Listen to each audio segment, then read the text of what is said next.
Bom dia, alunos! Sejam bem-vindos à Astra Educa Concursos. Vamos juntos rumo à aprovação no concurso da Transpetro. E o assunto de hoje é Técnicas e Práticas Construtivas. Quando falamos em técnicas e práticas construtivas, estamos tratando de todos os procedimentos que envolvem a execução de obras civis, desde a preparação do terreno até a finalização das estruturas. Esse conhecimento é essencial para quem trabalha na faixa de dutos, porque garante que as instalações sejam seguras, duráveis e executadas conforme os padrões técnicos e ambientais exigidos pela Transpetro. O primeiro passo de qualquer construção é a implantação da obra, que envolve o planejamento, a leitura de projetos e a locação no terreno. Nessa etapa, é feita a marcação das dimensões e dos níveis definidos em projeto, garantindo que tudo esteja posicionado corretamente. Em seguida, vem a preparação do solo, com limpeza, escavação, compactação e drenagem, etapas fundamentais para garantir estabilidade e evitar recalques ou erosões.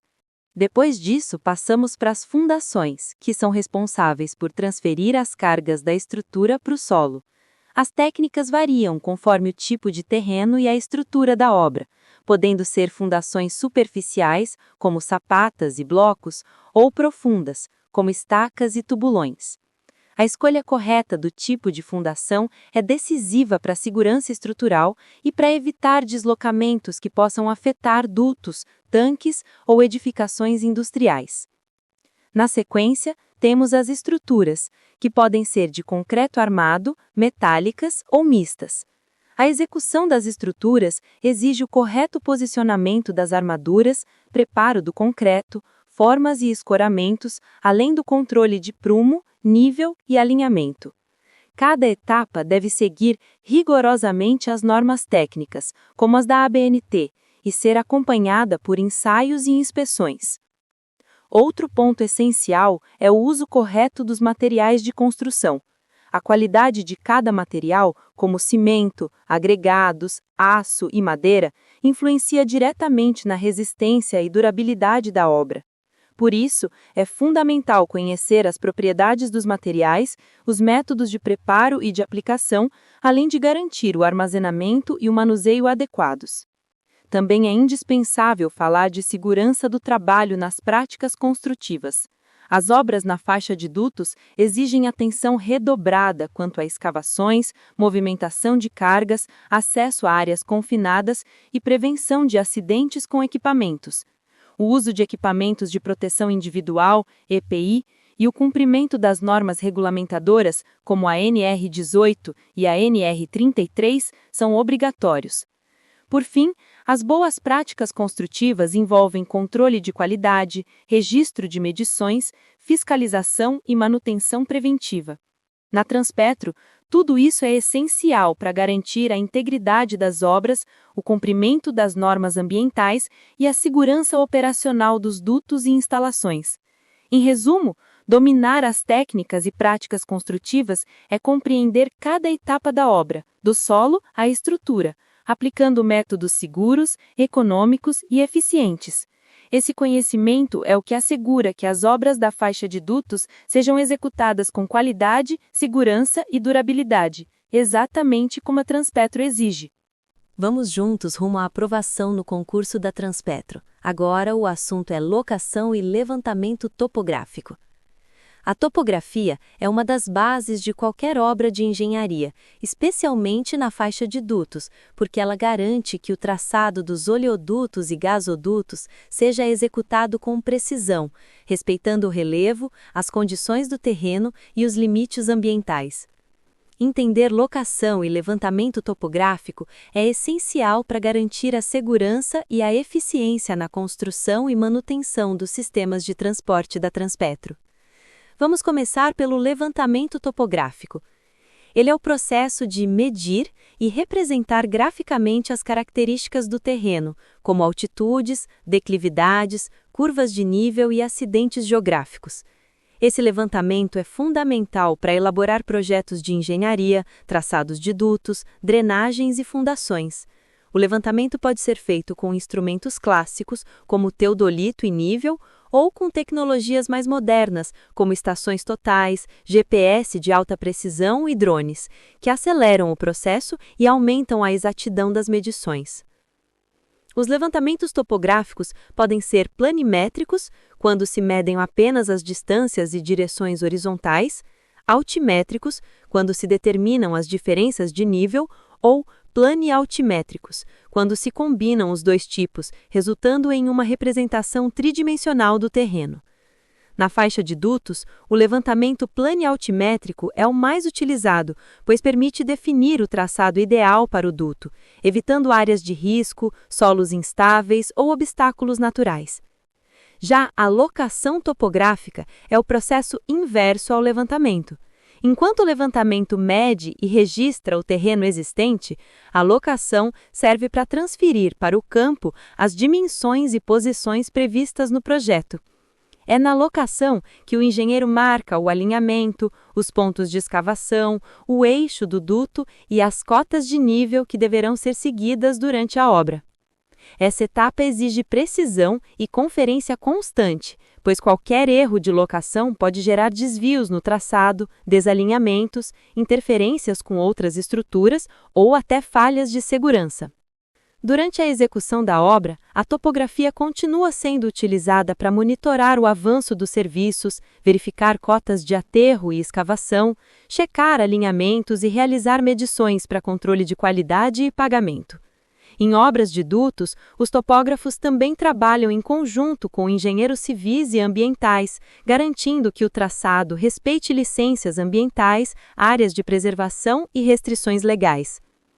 Outro aspecto importante é o uso de sistemas de referência geográfica e coordenadas UTM, que permitem integrar dados topográficos com mapas e sistemas de informação geográfica, SIG.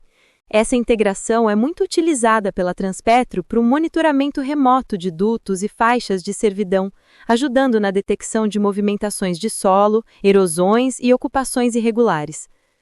Por fim, é fundamental lembrar que o trabalho topográfico exige calibração e manutenção dos equipamentos, registro preciso dos dados e obediência às normas técnicas da ABNT, como a NBR 1333, que define os procedimentos para a execução de levantamentos topográficos.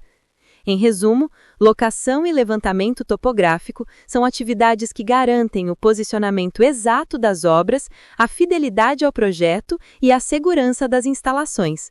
Na Transpetro, dominar esses conhecimentos é indispensável para quem atua na faixa de dutos, pois é a partir da topografia que se inicia todo o processo construtivo, do planejamento à execução final. Agora vamos falar sobre materiais de construção. Os materiais de construção são a base de qualquer obra de engenharia, e conhecer suas propriedades, aplicações e limitações é essencial para garantir segurança, durabilidade e eficiência nas obras da faixa de dutos. Na Transpetro, onde a integridade estrutural e a resistência a condições ambientais severas são fundamentais, dominar esse tema é indispensável. Os principais materiais de construção utilizados nas obras civis e industriais são cimento, agregados, concreto, aço, madeira, argamassa, cerâmicos, tintas e materiais poliméricos. Cada um deles possui características específicas que determinam sua utilização em diferentes etapas da obra. Começando pelo cimento, ele é o principal aglomerante usado nas construções. Misturado com água, ele forma uma pasta que endurece e adquire resistência ao longo do tempo, formando o concreto e a argamassa. O tipo mais comum é o cimento Portland, e ele deve ser escolhido conforme a necessidade da obra. Existem tipos com maior resistência, menor permeabilidade e maior durabilidade química, dependendo do ambiente em que será aplicado. Os agregados, como areia, brita e cascalho, são usados para compor concretos e argamassas. Eles são responsáveis por dar resistência, volume e estabilidade dimensional. É essencial que esses materiais estejam limpos, bem graduados e livres de impurezas, pois contaminantes podem prejudicar a aderência e a resistência da mistura. O concreto é uma combinação de cimento, agregados e água, podendo incluir aditivos químicos e minerais. Ele é amplamente utilizado em fundações, lajes, pilares, blocos e outras estruturas. Sua qualidade depende de fatores como proporção da mistura, tempo de cura, adensamento e controle de temperatura. Em obras da Transpetro, é comum o uso de concretos especiais, com alta durabilidade e resistência a agentes agressivos, como óleos, combustíveis e ambientes salinos. O aço é outro material indispensável, especialmente em estruturas de concreto armado e metálicas.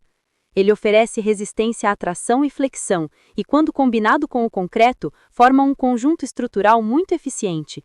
É importante observar fatores como diâmetro, aderência, proteção contra a corrosão e qualidade do aço, conforme as normas da ABNT. A madeira ainda é utilizada em diversas obras, principalmente em formas de concreto, escoramentos e estruturas temporárias. Ela deve ser bem seca e tratada para evitar deformações, fungos e cupins. Já os materiais cerâmicos, como tijolos e blocos, são usados em alvenarias e vedação, e devem apresentar boa resistência e baixa absorção de água. Os materiais poliméricos, como PVC e PEAD, têm grande importância na faixa de dutos, sendo utilizados em revestimentos, conexões e tubulações por apresentarem leveza, resistência química e facilidade de instalação. Outro ponto importante é o controle de qualidade dos materiais, que deve ser realizado desde um recebimento até a aplicação. Ensaios laboratoriais verificam resistência, umidade, granulometria e aderência, entre outras propriedades, garantindo que o material atenda às especificações do projeto e às normas técnicas. Além disso, a armazenagem correta dos materiais é fundamental. Cimento e cal devem ser mantidos em locais secos, agregados devem ser separados por tipo e tamanho e o aço deve ser protegido contra corrosão. Em resumo, materiais de construção são os elementos fundamentais de toda a obra.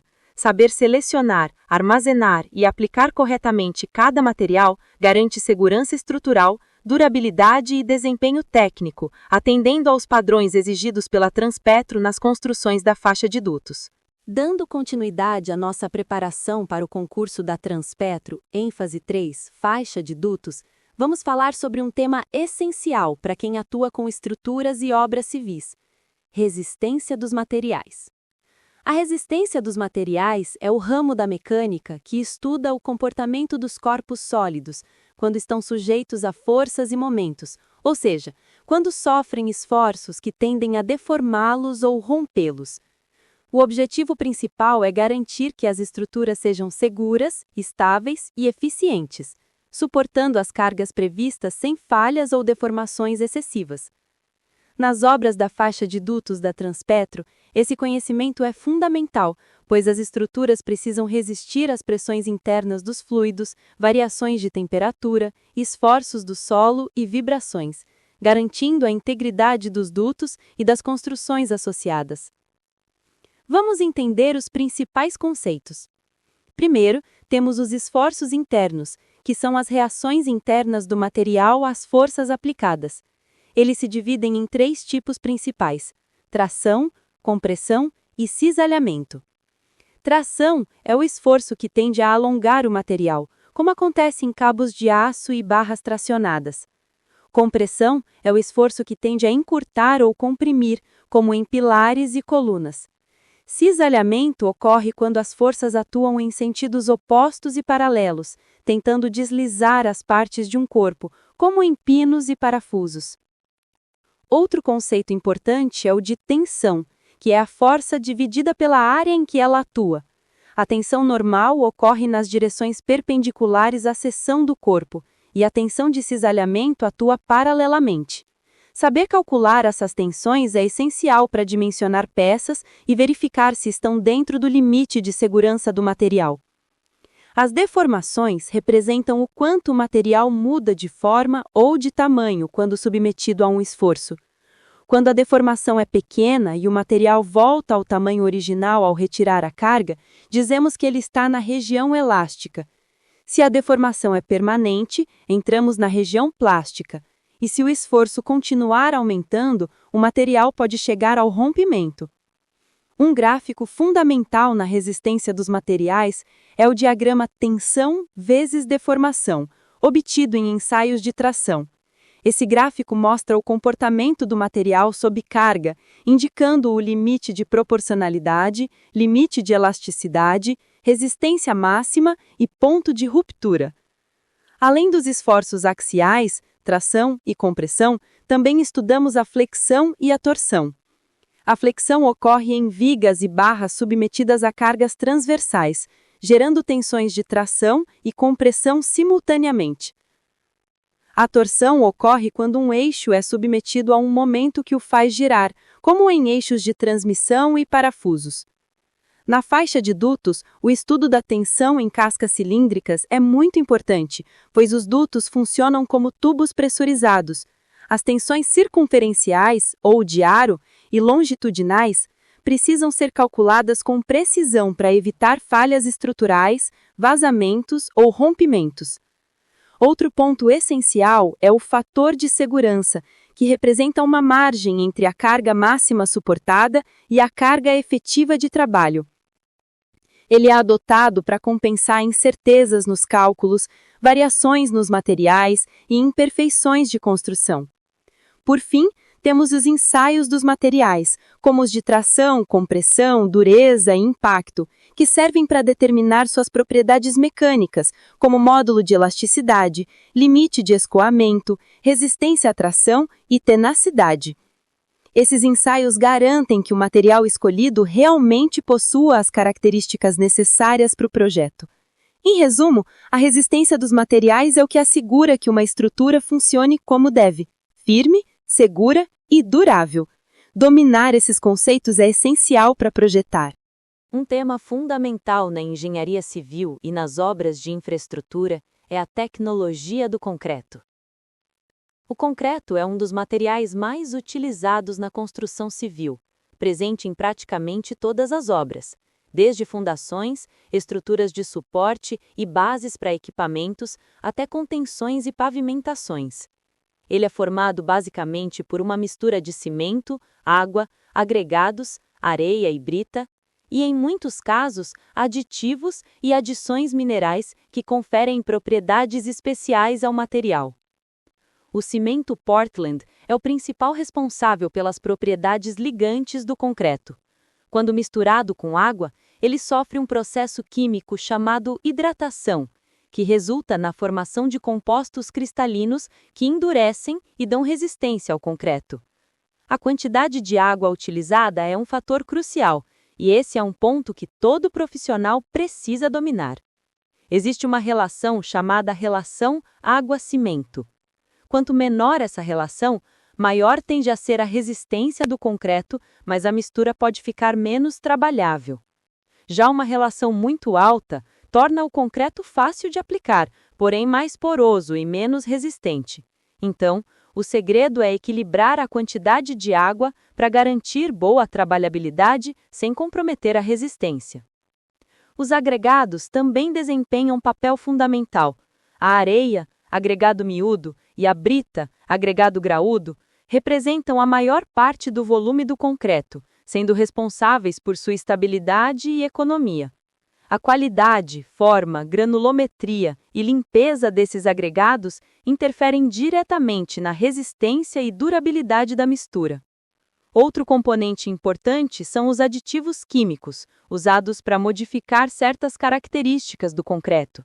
Temos, por exemplo, plastificantes e superplastificantes, que aumentam a fluidez sem adicionar mais água, retardadores de pega, que aumentam o tempo de trabalhabilidade em dias quentes, aceleradores de pega, que fazem o concreto endurecer mais rapidamente, incorporadores de ar, que aumentam a resistência ao congelamento e descongelamento, e impermeabilizantes, que reduzem a permeabilidade do concreto.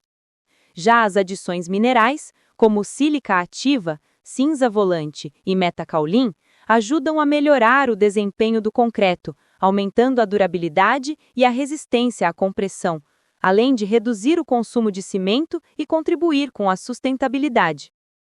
Depois da mistura pronta, o concreto precisa ser lançado, adensado e curado corretamente. O lançamento é a colocação do concreto na forma, devendo ser feito de maneira uniforme e sem interrupções. O adensamento serve para eliminar os vazios e bolhas de ar e pode ser feito manualmente ou com vibradores mecânicos. Já a cura é o processo que mantém a umidade necessária para que o cimento continue seu processo de hidratação, garantindo o ganho de resistência. Uma cura mal feita é uma das principais causas de fissuras e baixa durabilidade. Falando em resistência, o principal parâmetro de controle é a resistência à compressão, medida em MPa, geralmente aos 28 dias de idade do concreto. Essa resistência é determinada por ensaios de compressão em corpos de prova cilíndricos, moldados e curados de forma controlada. Além disso, existem concretos especiais usados em obras mais complexas ou com exigências específicas, como o concreto de alta resistência, CAR, que supera 50 MPa, o concreto autoadensável, que dispensa vibração, o concreto leve, usado onde é preciso reduzir o peso próprio da estrutura, o concreto permeável, para drenagem de águas pluviais, e o concreto projetado, muito usado em túneis e taludes. Na faixa de dutos da Transpetro, o concreto é aplicado em diversas situações, como em apoios de tubulações, blocos de ancoragem, fundações, obras de contenção e bases de equipamentos. Nesses casos, é essencial que o concreto apresente alta durabilidade, baixa permeabilidade e boa resistência a agentes agressivos, como óleos, combustíveis e umidade. Por fim, é fundamental destacar o controle de qualidade do concreto, que envolve ensaios no estado fresco, como o abatimento do tronco de cone e a determinação da massa específica, e no estado endurecido, como a resistência à compressão e absorção de água. Esses testes garantem que o material atenda às especificações do projeto e às normas da ABNT NBR 6118 e NBR 12655. Em resumo, dominar a tecnologia do concreto é essencial para qualquer engenheiro ou técnico que atue em obras de dutos e terminais, pois é o concreto que dá base, sustentação e segurança a quase toda a estrutura. Vamos falar sobre um assunto essencial para quem trabalha com obras e estruturas: ensaios em concreto. Quando falamos em ensaios, estamos nos referindo aos testes realizados para avaliar as propriedades do concreto, tanto no estado fresco quanto no estado endurecido. Esses ensaios servem para garantir a qualidade, a segurança e o desempenho do material dentro dos padrões exigidos por normas técnicas, especialmente as da ABNT, Associação Brasileira de Normas Técnicas. Vamos começar pelos ensaios do concreto no estado fresco, ou seja, antes de ele endurecer. Nessa fase, o objetivo é verificar se o concreto tem a trabalhabilidade, consistência e homogeneidade adequadas para o tipo de obra e método de aplicação. 1. Ensaio de abatimento do tronco de cone, Slump Test. Esse é o ensaio mais conhecido e mais usado nas obras. Ele serve para medir a consistência ou fluidez do concreto. O procedimento é simples. O concreto é colocado em um molde metálico em formato de tronco de cone, com dimensões padronizadas, compactado em 3 camadas e depois o molde é retirado verticalmente. O abatimento, ou seja, quanto o concreto abaixa, é medido em milímetros. Esse resultado indica o grau de trabalhabilidade. Abatimento pequeno, concreto mais seco, usado em pavimentos e estruturas de fundação. Abatimento médio, concreto para uso geral. Abatimento alto, concreto fluido, usado em peças com muita armadura ou difícil acesso. 2. Ensaio de massa específica e teor de ar incorporado. A massa específica do concreto fresco indica se o material foi bem dosado e homogêneo. Já o teor de ar incorporado mostra a quantidade de ar retida durante o processo de mistura. Um teor de ar adequado pode melhorar a durabilidade, mas em excesso reduz a resistência. 3. Ensaio de tempo de pega. Esse ensaio determina o tempo que o concreto leva para começar e terminar o endurecimento. É importante para definir o momento ideal de lançamento e adensamento, e também para planejar o transporte e o uso de aditivos. Agora, passando para os ensaios do concreto no estado endurecido, que são feitos após a cura, geralmente aos 7 e 28 dias, períodos padrão para avaliar o ganho de resistência. 4. Ensaio de resistência à compressão.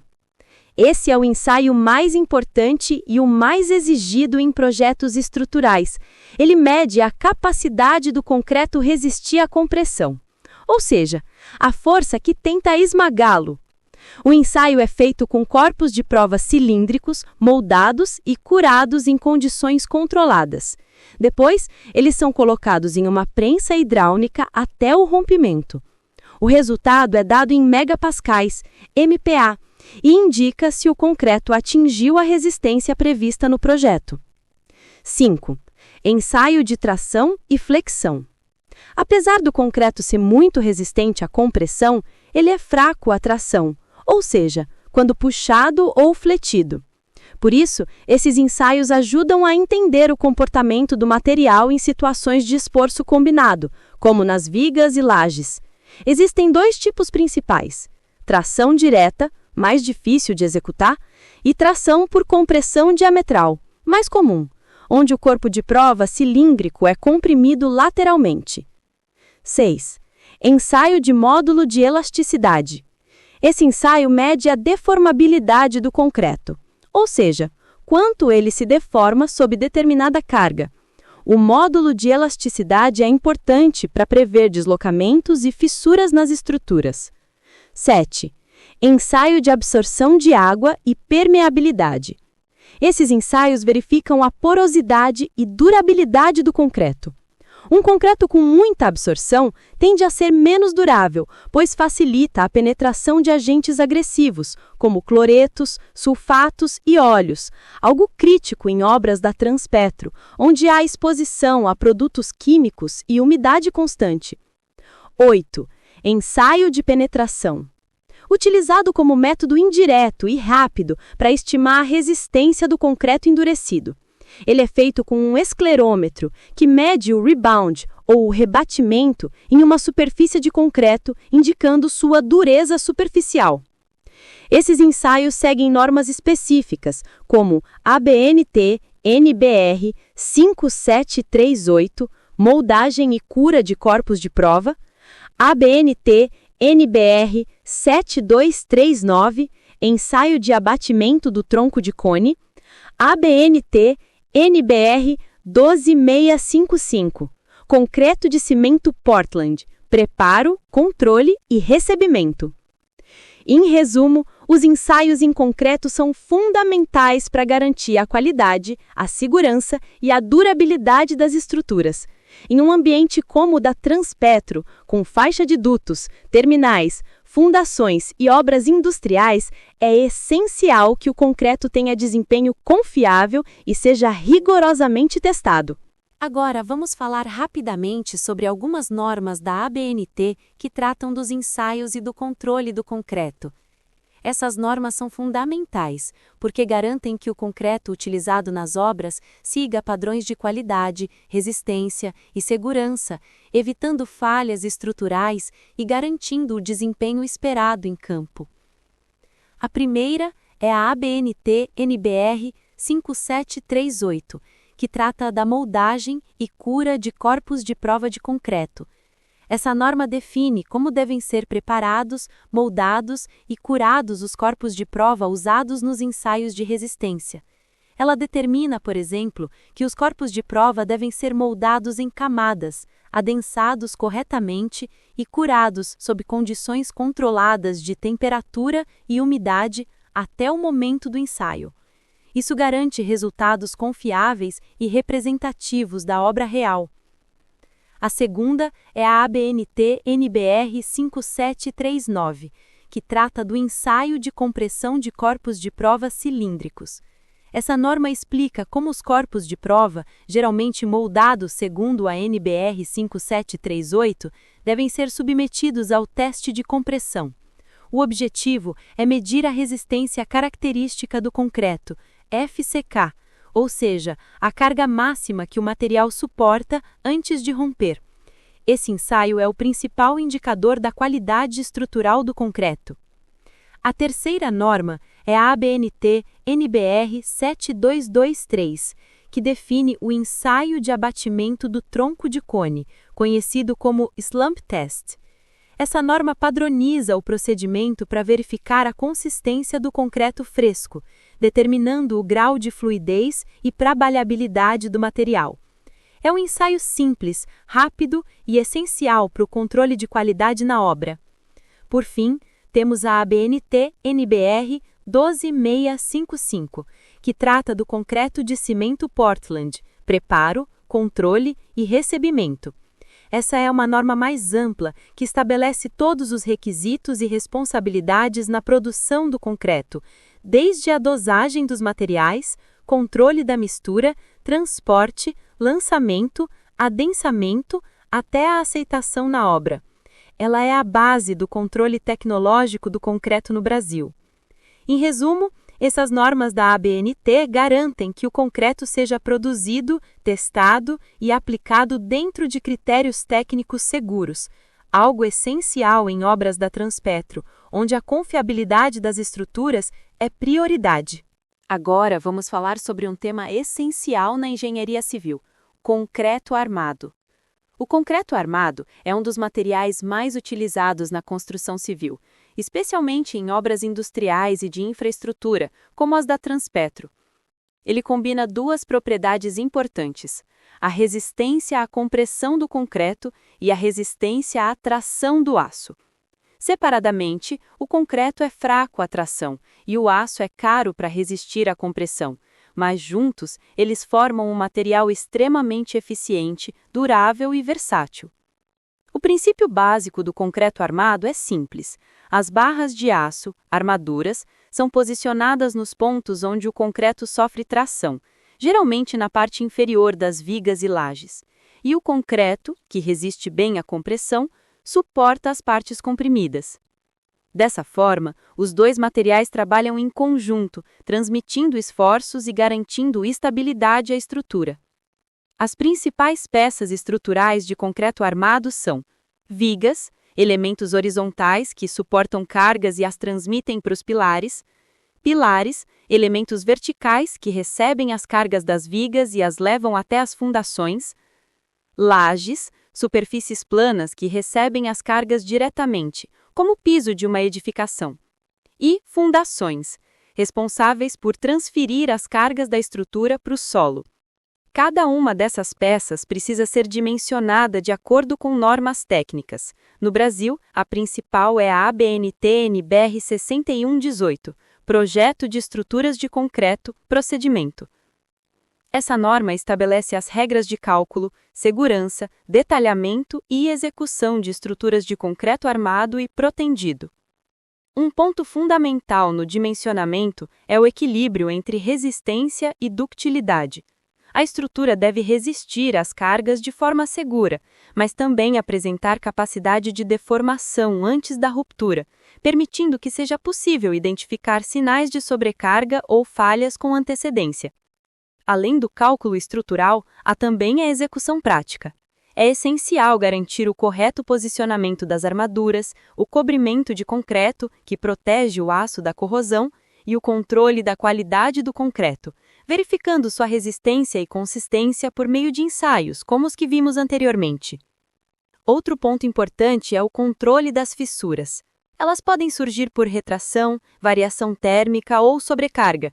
As fissuras não necessariamente significam falha estrutural, mas precisam ser limitadas conforme a norma, para garantir a durabilidade e a proteção das armaduras. Em obras da Transpetro, as estruturas de concreto armado são usadas em bacia de contenção, bases de tanques, suportes de tubulações, casas de bombas e edificações de apoio. Por isso, é essencial que o profissional entenda como esse sistema estrutural se comporta, tanto em termos de cálculo quanto em execução. Resumindo, o concreto armado é a união perfeita entre concreto e aço, que juntos proporcionam resistência, rigidez e durabilidade. Saber projetar, executar e inspecionar corretamente essas estruturas é um conhecimento indispensável para quem quer atuar com qualidade e segurança no setor de energia e transporte de dutos. Agora vamos estudar um tema fundamental para qualquer obra de infraestrutura: mecânica dos solos. A mecânica dos solos é o ramo da engenharia que estuda o comportamento do solo quando ele é submetido a cargas, ou seja, como ele reage quando uma estrutura é construída sobre ele. Esse conhecimento é essencial porque todo tipo de obra, dutos, fundações, tanques, estradas e edificações, depende da capacidade do solo em suportar o peso das estruturas. Vamos começar com o básico. O solo é formado pela decomposição das rochas, resultando em uma mistura de partículas minerais, água, ar e matéria orgânica. Essas partículas se organizam de diferentes formas, dando origem a tipos de solo com propriedades distintas, como areias, siltes e argilas. A classificação dos solos é feita conforme ao tamanho das partículas. Areia, partículas grandes, visíveis a olho nu, com alta permeabilidade e baixa coesão. Silt, partículas intermediárias, menos permeáveis que a areia e com pouca coesão. Argila, partículas muito pequenas, com alta coesão e baixa permeabilidade. Essas características influenciam diretamente a forma como o solo se comporta sob cargas. Um solo arenoso, por exemplo, é bom para drenagem, mas pode se deslocar com facilidade. Já um solo argiloso é mais estável, mas sofre recalques e deformações com o tempo. A mecânica dos solos analisa propriedades importantes como densidade e umidade, que indicam o grau de compactação e a quantidade de água presente, permeabilidade, que mostra o quanto a água consegue atravessar o solo, compressibilidade, que indica o quanto o solo se deforma quando recebe uma carga, e resistência ao cisalhamento, que é a capacidade do solo resistir ao deslizamento interno, evitando rupturas ou desabamentos. Essas propriedades são determinadas por meio de ensaios de laboratório e de campo, como o ensaio de compactação, Proctor, usado para determinar a umidade ótima e a densidade máxima que o solo pode atingir. Ensaio de penetração, SPT, Standard Penetration Test, que mede a resistência do solo à penetração de um amostrador, sendo muito usado em fundações. Ensaio de permeabilidade, que determina a velocidade de percolação da água, e ensaio triaxial e de cisalhamento direto, que medem a resistência do solo ao cisalhamento, simulando esforços reais. O comportamento do solo também muda conforme as condições de drenagem. Em solos saturados, o excesso de água pode causar instabilidade, recalques ou até deslizamentos, especialmente em áreas de encostas e aterros. Por isso, o controle da drenagem é fundamental nas obras. Na Transpetro, o conhecimento de mecânica dos solos é essencial, principalmente na faixa de dutos, onde o terreno precisa ser analisado para garantir a estabilidade, o assentamento correto e a segurança das tubulações. O solo deve ser bem compactado, drenado e estabilizado para evitar deslocamentos que possam comprometer os dutos. Em resumo, a mecânica dos solos fornece as bases para projetar fundações, aterros, taludes e estruturas enterradas com segurança e eficiência. Saber interpretar os resultados de sondagens, ensaios e relatórios geotécnicos é uma habilidade indispensável para o profissional que vai atuar na área de infraestrutura e transporte de fluidos. Agora vamos falar sobre geotécnica, que é a aplicação prática da mecânica dos solos e das rochas na engenharia. A geotécnica estuda o comportamento dos solos e rochas em condições reais de obra, permitindo projetar estruturas seguras, estáveis e duráveis. Ela engloba desde a investigação do terreno, passando pelo dimensionamento de fundações, taludes e aterros, até o controle de deformações e recalques das estruturas. O primeiro passo em qualquer projeto geotécnico é a investigação do solo. Isso inclui a coleta de amostras, sondagens e ensaios de laboratório, com o objetivo de determinar as propriedades físicas, mecânicas e químicas do terreno. Essas informações permitem avaliar a capacidade de suporte do solo, a necessidade de melhorias ou reforços e os riscos de instabilidade. Na geotécnica aplicada à faixa de dutos da Transpetro, alguns pontos são essenciais. Fundação das estruturas. Todas as bases de tubulações, casas de bombas, suportes e blocos de ancoragem devem ser projetadas considerando a capacidade do solo, evitando recalques diferenciais que poderiam comprometer a integridade dos dutos. Estabilidade de taludes e cortes. É necessário garantir que os cortes em terrenos naturais ou aterros não sofram deslizamentos. Técnicas como muros de contenção, drenagem e compactação adequada são utilizadas para manter a estabilidade. Controle de recalques. O solo tende a se acomodar sob carga, e a geotécnica permite prever e limitar deformações que possam gerar fissuras ou deslocamentos nas estruturas. Outro ponto importante é o dimensionamento de aterros e contenções, que envolve cálculos de resistência, permeabilidade, compactação e inclinação segura. A drenagem adequada é crítica, pois a presença de água aumenta a pressão sobre o solo e pode gerar instabilidade. A geotécnica também lida com solos especiais, como solos argilosos expansivos, solos orgânicos e áreas sujeitas à liquefação.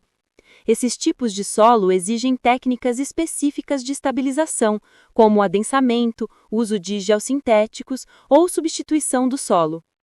Em obras da Transpetro, a geotécnica garante que a faixa de dutos, fundações e estruturas auxiliares tenham estabilidade e durabilidade, mesmo em terrenos variados e desafiadores. O conhecimento geotécnico permite reduzir riscos, evitar falhas e otimizar custos, tornando-se essencial para engenheiros, técnicos e gestores de obras. Resumindo, a geotécnica é a ciência que transforma o estudo do solo e das rochas em projetos seguros e eficientes, garantindo que todas as estruturas construídas sobre ou dentro do solo funcionem como planejado. Agora vamos falar sobre geologia, que é fundamental para compreender o terreno onde as obras serão executadas. A geologia estuda a composição, estrutura e evolução da crosta terrestre, incluindo solos, rochas e formações geológicas. Esse conhecimento é essencial na engenharia, porque influencia diretamente o projeto de fundações, obras de contenção, escavações e o traçado de dutos. O primeiro ponto da geologia aplicada à engenharia é a classificação das rochas e solos. As rochas podem ser ígneas, formadas a partir do resfriamento do magma, como o granito, sedimentares, originadas da compactação de sedimentos, como o arenito e calcário, metamórficas, resultantes da transformação de outras rochas sob pressão e temperatura, como mármore e gneiss. Cada tipo de rocha possui características distintas de resistência, porosidade e durabilidade que afetam diretamente o projeto das fundações e o comportamento do solo sobre o qual serão construídas as estruturas. Outro ponto essencial é o estudo da tectônica e das falhas geológicas. Falhas e fraturas podem gerar instabilidade no terreno e aumentar os riscos de recalques, deslizamentos ou rompimentos de dutos. Identificar essas características permite planejar medidas preventivas, como contenções, reforços ou ajustes no traçado das tubulações. Também estudamos os solos derivados das rochas, sua classificação e propriedades. Solo arenoso, argiloso ou siltoso possui comportamento diferente frente à compactação, drenagem e resistência. Em obras da Transpetro, essa análise é essencial para garantir que o solo suporte as cargas das tubulações e estruturas auxiliares sem deformações indesejadas. Além disso, a geologia permite identificar recursos naturais e possíveis interferências, como lençóis freáticos, aquíferos ou depósitos de minerais que podem afetar a construção. Com base nesse estudo, engenheiros podem escolher a melhor técnica de escavação, fundação e contenção. Em resumo, a geologia aplicada à engenharia fornece informações indispensáveis para projetar e executar obras de forma segura e eficiente. Conhecer o tipo de solo, as rochas, falhas e formações geológicas permite reduzir riscos, evitar problemas futuros e garantir a durabilidade das estruturas da faixa de dutos da Transpetro. Agora, vamos falar sobre um tema muito importante em obras de infraestrutura: estradas. No contexto da faixa de dutos, o estudo de estradas é essencial porque garante acesso seguro para transporte de materiais, equipamentos e manutenção das tubulações. Estradas mal projetadas ou mal executadas podem comprometer toda a operação logística e aumentar os riscos de acidentes. O projeto de estradas envolve 3 etapas principais: planejamento, projeto geométrico e execução. No planejamento, avalia-se o traçado ideal, levando em conta o relevo, tipo de solo, drenagem e restrições ambientais. O objetivo é minimizar cortes e aterros, reduzindo custos e impactos ambientais. O projeto geométrico determina a largura da pista, inclinação, raio de curva, inclinação transversal e tipos de revestimento. O traçado deve garantir segurança e conforto, considerando o tipo de veículo que irá trafegar, a velocidade e a carga transportada. Outro ponto essencial é o tipo de pavimentação, que pode ser pavimento rígido, feito de concreto, resistente e durável, indicado para tráfego pesado. Pavimento flexível, feito de camadas de solo e asfalto, mais econômico e adaptável, mas exige manutenção periódica. Pavimento simples, em áreas de pouco tráfego, como estradas de serviço. A drenagem também é um elemento crucial. Estradas sem drenagem adequada sofrem erosão, deformações e buracos. Sistemas como valetas, bocas de lobo, galerias pluviais e bueiros garantem que a água seja escoada sem prejudicar a pista ou o terreno adjacente. Além disso, o solo e a fundação da estrada devem ser analisados com base na mecânica dos solos e geotécnica. Solos argilosos, siltosos ou orgânicos podem necessitar de compactação, reforço ou substituição para suportar o tráfego de veículos pesados sem deformações. Em obras da Transpetro, estradas bem projetadas permitem não só o transporte seguro de materiais e equipamentos, mas também acesso rápido para a inspeção e manutenção da faixa de dutos, garantindo operação contínua e segurança operacional.